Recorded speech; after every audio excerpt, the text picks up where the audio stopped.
नागेश्वर ज्योतिर्लिंग का वर्णन करते हुए कहा, दारुक नाम का जो असुर था, दारुक नाम का जो राक्षस था, वो पुण्य खींच लेता था और उस पुण्य को पाप में बदलने के लिए प्रयास करता था।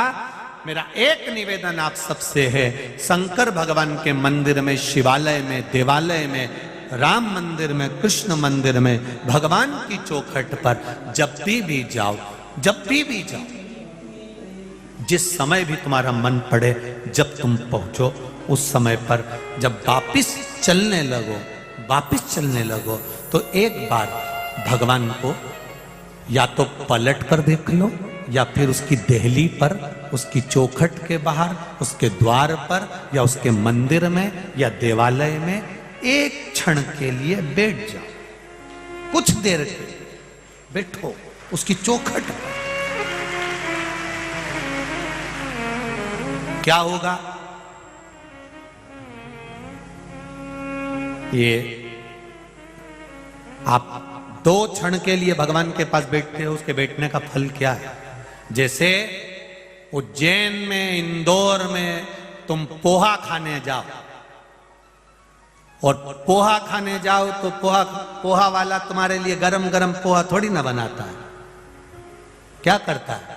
नीचे एक भगोना रखता है, उसमें गरम पानी रखता है, उस गरम पानी के ऊपर पोहे की कढ़ाई को रखता है, जिससे ये जितनी देर यहां रहेगा इसमें गर्माहट होगी, और जब मैं दूंगा तो सामने वाले को गर्म लगेगा। हम मंदिर में जाकर, देवालय में जाकर इसलिए बैठते हैं कि वहां से थोड़ी एनर्जी हमको मिल जाए, और वो एनर्जी हमारी दिन भर चले, वो ऊर्जा हमारी, वो एनर्जी, वो ऊर्जा हमारी चलना चाहिए। अब लोग क्या करते हैं? आपने मंदिर में जल चढ़ाया, आपने अनुष्ठान करा, आपने पूजन करा, आपने पाठ करा, आपने स्मरण करा, आपने सुंदरकांड पढ़ी, आपने हनुमान चालीसा पढ़ी, उसका पुण्य तो तुम्हारे पास में है, उसका फल तो तुम्हारे पास में है।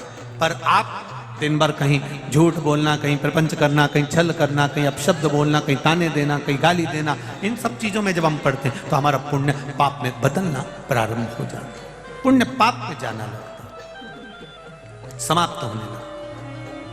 भगवान जब दारुक नाम का असुर पुण्य चुराने लगा और पाप में बदलने लगा, कहीं किसी को मारता, किसी को खा जाता, मंदिर देवालय तोड़वा दिए, तब भगवान शंकर की आराधना करी, शिव जी प्रकट हुए और बाबा देवाधिदेव महादेव प्रकट होकर दारुक नाम के राक्षस का संहार करते हैं। शिव जी नागेश्वर बनकर विराजमान हो जाते हैं। बोल नागेश्वर भगवान की जय। अगला वर्णन आता है श्री रामेश्वर भगवान का।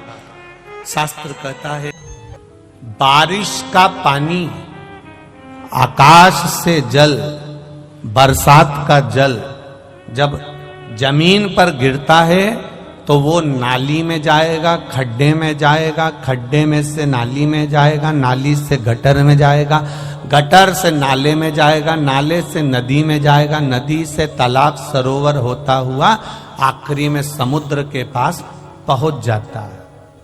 बारिश का जल गिरा तो वो समुद्र तक पहुंच जाता है। आपके नजदीक के मंदिर में जो शिवालय है, उस शिवालय पर अगर 1 लोटा जल गिरा तो वो महादेव तक पहुंच जाता है, वो महादेव तक पहुंच जाएगा। आपने जो जल समर्पित करा, आपने जो जल चढ़ाया। आज बसंत पंचमी है, भगवान देवाधिदेव महादेव का आज बसंती पुष्प से, सरसों का जो फूल होता है, 108 सरसों के पुष्प से भगवान शंकर का श्रृंगार किया जाता है या शिव को समर्पित किया जाता है। अगर डॉक्टर बोल भी देता है कि ऐसा लग रहा है कि कोई बड़ी बीमारी आने वाली है, शरीर में कोई ऐसा रोग आने वाला है कि ये बहुत बड़ा रहेगा, हम उनको हमेशा कहते आए हैं कि प्रयास करना कि बसंत पंचमी के दिन सरसों के फूल 108 शंकर भगवान को चढ़ जाएं, उसके बाद जांच करवाना प्रारंभ करो, बड़ी बीमारी नहीं आएगी, बाबा उसको टाल ही देगा। उसका नाम महामृत्युंजय है, उसका नाम ही महामृत्युंजय।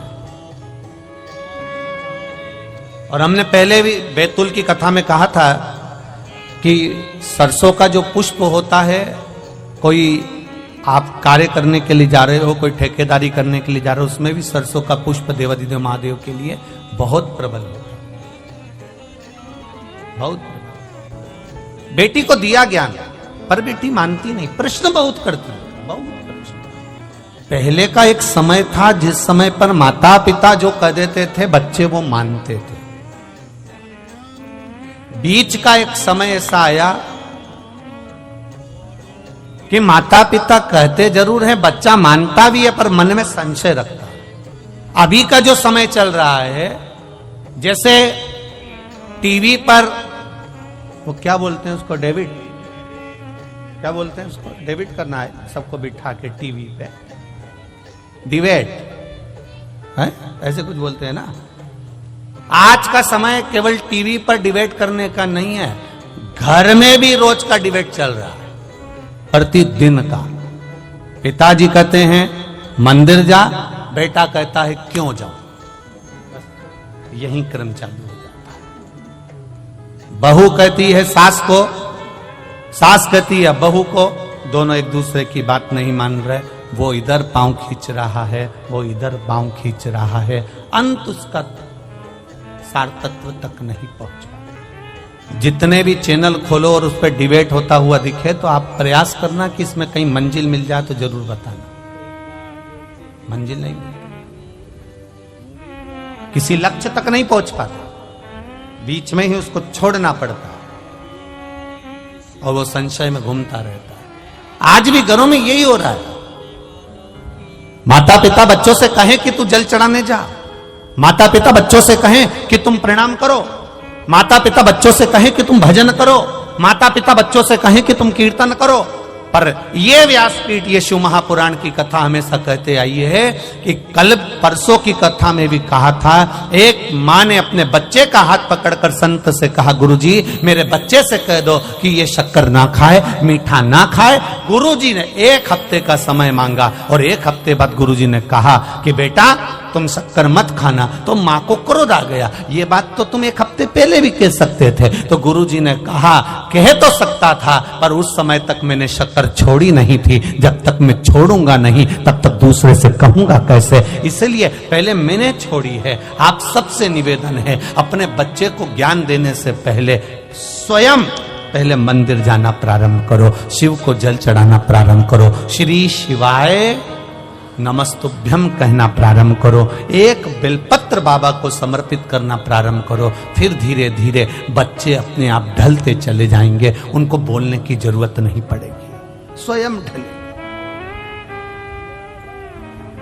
देवव्रत, कश्मीर प्रदेश में देवव्रत नाम का ब्राह्मण, और ब्राह्मण अपनी बेटी को हमेशा कहता है अपनी संगति सही रखना, विचार सही रखना, सोच सही रखना, गलत लोगों में मत पड़ जाना, गलत लोगों के बीच में मत जाना। बार बार अपनी बेटी को समझाता था, पर बेटी का विवाह कर दिया गया। बेटी का विवाह करने के बाद भी बेटी की चित्त बुद्धि सही नहीं हो पाई। वो विवाह होने के बाद भी पर पुरुषों पर उसकी दृष्टि पड़ी रही, पर पुरुष पर उसकी दृष्टि पड़ी रही। स्कंद पुराण का ये संवाद है। स्कंद पुराण का संवाद, दृष्टि गलत पड़ी रही। शादी होने के बाद भी पर पुरुष पर उसकी दृष्टि जाती थी। जो नारी विवाह के पश्चात किसी दूसरे पुरुष के साथ में स्मरण करे या शादीशुदा किसी पुरुष का घर तोड़ दे, वो नारी की गति स्कंद पुराण कह रही है। ये स्त्री, ये नारी, ये कन्या जिसका विवाह कर दिया गया और सोच नहीं सुधर पाई, वो नारी प्राण त्यागने के बाद में एक कुतिया का जन्म पाई। अब कुतिया तो बन गई, पर कुतिया का जन्म कैसा मिला? एक पांव उसका विकलांग था, कान टूटे हुए थे, आंखों से एक आंख फूटी हुई थी और शरीर पूरा खुजली के कारण उसके पूरे शरीर के उस जो श्वान की योनि मिली है, कुत्ता की योनि मिली है, उसके शरीर के पूरे बाल, पूरी खाल जगह जगह से निकली हुई थी। सारी दुनिया उस कुत्ते को देख रही है, उस श्वान को देख रही है, उस कुतिया को देख रही है। सारी दुनिया उसको देखकर कहती है बेचारा कैसा है। बताओ, आपके भी मोहल्ले में कोई कोई कुत्ता ऐसा होता होगा तो आप पे दया आती कि नहीं आती? अरे मुंह से तो बोलो, आती है ना दया। कैसा भयंकर है, बेचारे को कितना कष्ट है, बेचारे को कितना दुख है। बताओ, उसको ये रोग हो गया, उसका एक पांव टूट गया, उसके बताओ दिख भी नहीं रहा, उसको तो बेकार में पड़ा हुआ है बेचारा। अब वो कुतिया की योनि पा गई और कुतिया की योनि पाने के बाद शरीर में उसके रोग हो गया। एक दिन द्रौव्रत के मन में यह बात उत्पन्न हो गई कि मेरी बेटी का हुआ क्या, मेरी बेटी जो मर चुकी है वो गई कहां। एक दिन देवव्रत भगवान देवाधिदेव महादेव के मंदिर में बैठ गया, अखंड जाप करने के लिए बैठ गया, उठता ही नहीं है, उठता ही नहीं। किसी किसी के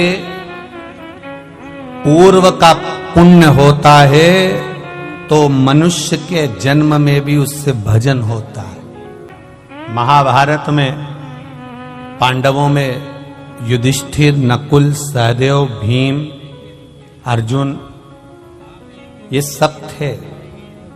और जिस समय पर अर्जुन मर गया,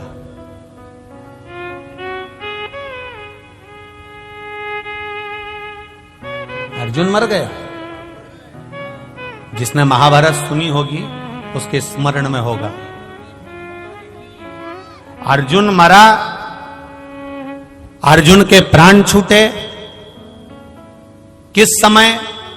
जब युधिष्ठिर ने अश्वमेध यज्ञ करा और अश्वमेध यज्ञ करने के बाद में अश्व छोड़ा गया, अश्व छोड़ा गया। वो अश्व घूमते घूमते घूमते घूमते जा रहा था। अर्जुन उस अश्व के पीछे भेजे गए और अश्व के पीछे अर्जुन को भेजा गया कि ये अश्व जहां जा रहा है इस अश्व को तुम्हें देखना है, इस अश्व को छुड़ाना है। अर्जुन जहां जाते वहां दिग्विजय कर कर आते, वहां से विजय प्राप्त कर कर आते। वो अश्व जाते जाते जाते जाते जाते जाते आगे एक नगर में प्रवेश कर गया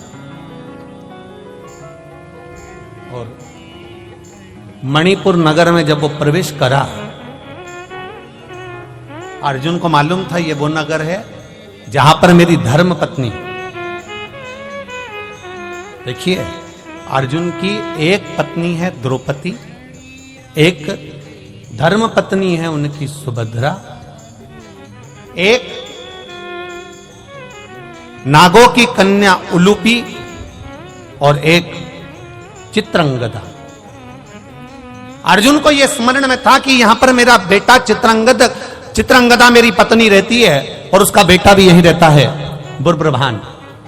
पर अर्जुन उस अश्व को लेकर अंदर प्रवेश कर गया और जब अर्जुन अंदर प्रवेश करा तो अर्जुन के बेटे को मालूम पड़ा कि मेरे पिताजी आए हैं और मेरे पिता आए हैं, तो सम्मान करने के लिए अर्जुन के पिता का सम्मान, अर्जुन का सम्मान करने के लिए बेटा उनके लिए सामान लेकर गया। तो अर्जुन को क्रोध आ गया, अर्जुन को क्रोध आया कि मैं अश्व लेकर आया हूं, एक वीर योद्धा बनकर आया हूं और तू मुझसे संबंध निभा रहा है।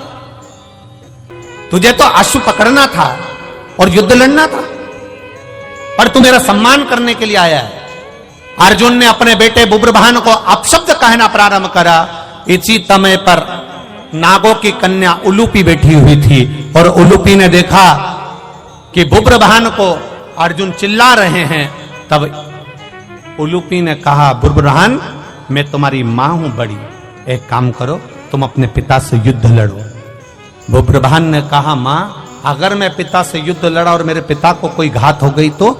इसी समय पर उलूपी ने कह दिया, ये तो छत्राणी का जो पुत्र होता है, एक वीरानी का जो पुत्र होता है, वो युद्ध के मैदान में ये नहीं देखता कि पिता है कि कौन है, आओ और तुम युद्ध लड़ो। बस इतना कहना था और कहते से बुब्रभान ने बाण चलाना प्रारंभ करे, इधर अर्जुन ने बाण चलाना प्रारंभ करे। दोनों में भयंकर युद्ध हो गया और युद्ध होने के बाद जैसे ही युद्ध होते होते आगे तक बढ़ा, इतनी देर में बुब्रभान को भी घात लग गई और अर्जुन के प्राण छूट गए। अर्जुन मर गए, अर्जुन के प्राण छूट गए।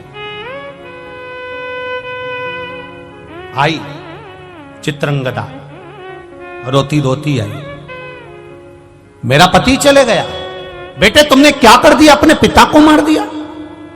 अपने पिता को समाप्त कर दिया। मां, मैं पिताजी के साथ युद्ध नहीं लड़ना चाहता था, पर मां ने कहा है, उलूपी माता बोली है मुझसे युद्ध लड़ने के लिए। चित्रंगदा ने कहा, उलूपी, तेरा मेरा मांग का सिंदूर उजड़ गया और तू अपने बेटे से कहती है कि युद्ध लड़ो। चित्रंगदा के सामने उलूपी ने कहा, मैं छत्राणी हूं, छत्री की बेटी हूं, मैंने अपने बेटे को, इस बुब्रवाहन को केवल एक छत्री का फर्ज अदा करने का प्रयास करा है। ब्राह्मण हो, ब्राह्मण कर्म से पीछे मत हटना, वैश्य हो, वैश्य कर्म से पीछे मत हटना, क्षत्रिय हो, क्षत्रिय कर्म से पीछे मत हटना, और शूद्र हो तो शूद्र कर्म से पीछे मत हटना। यह हमारा धर्म भी है और हमारा कर्म भी है, उससे हम पीछे कैसे हटें?